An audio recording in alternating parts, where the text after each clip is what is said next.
पावसाळा चालू झाला आणि बाजारात जांभळांची रेलचेल पण चालू झाली. टपोरी जांभळं बघून जांभळापासून काहीतरी बनवायचा मोह काही मला आवडला नाही. मग काय, आणली जांभळ बाजारातून आणि केली सुरुवात बनवायला.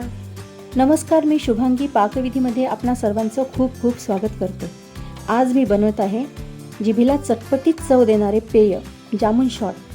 जामुन शॉट बनवायला लागणारं साहित्य आहे 500 ग्रॅम ताजी जांभळं, 2 टेबलस्पून साखर, पुदिन्याची पानं आणि काळं मीठ. चला तर जामुन शॉट बनवायला सुरुवात करूया. मी सर्व जांभळं छान धुवून स्वच्छ करून घेतली आणि त्याचा पल्प काढून बिया वेगळ्या केल्या. हा पल्प मी मिक्सरच्या भांड्यामध्ये काढून घेतला. त्यातच 2 टेबलस्पून साखर घालून घेतली, थोडी पुदिन्याची पानं, 1 टीस्पून काळं मीठ आणि 1 बाउल आईस क्यूब घालून घेतले. मिक्सरला लावून हे मिश्रण 1 मिनिटपर्यंत फिरवून घेतलं. जामुन शॉट तयार झाला.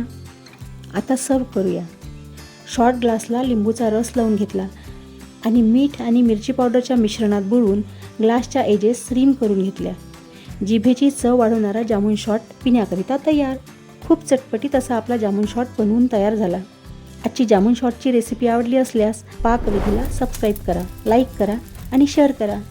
बेल आयकॉनला पण क्लिक करा. माझ्या येऊ घातलेल्या रेसिपीजचे नोटिफिकेशन त्यामुळे तुम्हाला मिळेल. पुन्हा भेटूया अशाच एका पाकविधीसोबत. नमस्कार.